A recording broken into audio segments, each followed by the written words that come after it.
Now, from across the Tri-States, this is KHQA Sports. Well, there ain't no basketball party like a Palmyra versus Highland basketball party, and that was the semifinals tonight, at least in the first game, or the late game, I should say, at the Highland tournament.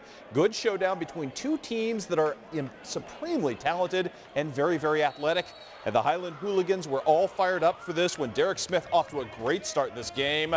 The athletic swingman making the nice move into the paint, setting the tone for his team early. At the other end, Palmyra riding its defense. It's Basil Keller with a steal. He'd miss at the other end, but Trevor Menny, very clever guard there to clean up on the offensive glass, get the putback as well. One of the big stories in this game, though, the big fella for Highland, Austin Richmiller, cleaning up in the offensive blocks tonight. Not one, but two offensive rebounds, and eventually the put-in for his team as Highland seizes the early two-point lead.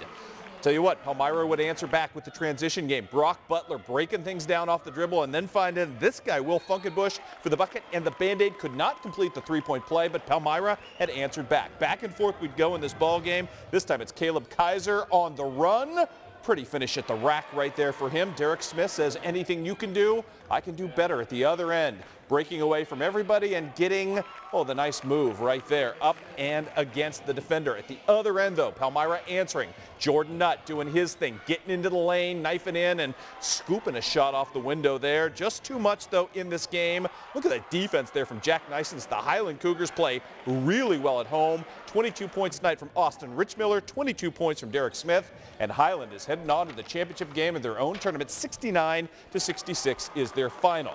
They will take on the winner of tonight's Canton and Clark County game. This one, unfortunately, there's no way to mince words, just wasn't really very interesting as Canton would run away and hide. Gabe McKenzie right here with the miss. Even when things went bad for the Tigers, they went well. There's Brandon Bearhorse crashing the offensive glass and converting at this point. Kyle Kovar trying to get things going. Great pass here to Tyler Brammer, who finishes strong. But you had a huge night from just about everybody at Canton, including this guy, Gabe McKenzie, who had 18 points. Nice take straight against the defense. Tyler Neiman finishing up well here in our highlights with a felony in the finger roll at the other end as Canton runs away from Clark County and advances on to the championship game final, and this one was 58-29. Also earlier in the night, Knox County fell tonight in the preliminary game 61-54 by Macon.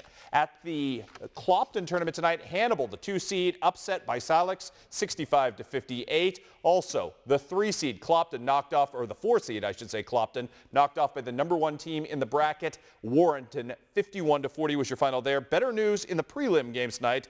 We will have a 5th place game between Monroe City, a winner 61-45 over Barrett Academy, and Louisiana, which knocked off Wright City by 10, 61-51. Up in southeast Iowa tonight, actually thought this game was tomorrow. My apologies, otherwise we would have covered it tonight. Holy Trinity blows out Central East 73-40. Mitch Moeller with 18 points in that ball game. One more for you, actually a couple more for you from the IHSA variety. Central too much for Southeastern tonight, 43-34 was your final there. How about Payson Seymour in action tonight at home, taking on Calhoun, and I'll tell you what, Brian Ray's team was equal to the task. A lot of different guys stepping up tonight, including Lance Bulig doing his thing, and his thing was good from the top of the key. Going to eventually hit the wide open flush jumper right here and get things going for his team. Jake Foss having a big night as well. He's a good one.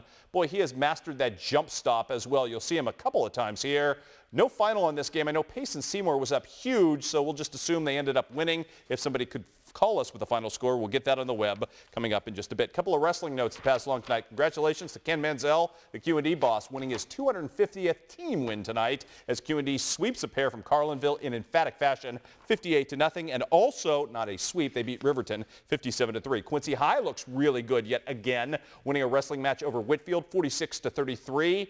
Whitfield, the school, not Jim Whitfield, the fill-in weather guy tonight. Also tonight, Fulton the winner tonight over Hannibal, 35-30 was your final there. Girls basketball, Q&D against Pittsfield. All Q&D, all Jordan Furricks all the time. Beautiful post-up move for her. She's good offensively. She's great defensively as well. And a few minutes later, a few seconds even, if you will, great steal, hooking up right there with Cassidy Gengenbacher, who's going to finish and finish strong. It was this kind of night, unfortunately, for Pittsfield. Just no answers to the defense of Q&D, which was swarming and fantastic, as it usually officially is as QD runs away from Pittsfield tonight and gets the win. 75-29 is your final. Other girls scores to pass along quickly to you tonight. The news good for Illini West as they beat Orient 49-30. Brown County a winner by 4 over Central Southeastern. Quincy High struggles on the road at Rocky, losing by 20. West Central knocks off Liberty Payson in a really good game tonight, 55-52.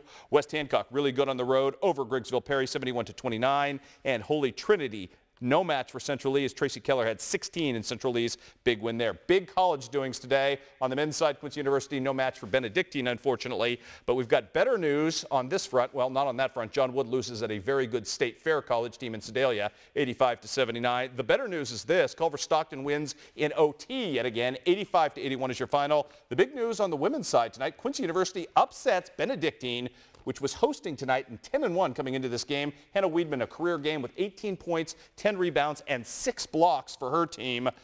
The news not so good on other women's fronts tonight. Culver Stockton destroyed by Benedictine 71-47. And we do have some good news for HLG. They win over Stevens College, Raj's alma mater, 63-50 was your final. I told you it was a busy night tonight. Yeah. Big win for the Highland Cougars, your alma mater as well on the high school side of things as they beat Palmyra tonight. And that was a tough win. Should be fun on Saturday night between Highland and Canton. That game is going to be highlights aplenty. All right. Sounds good, Chris. We'll be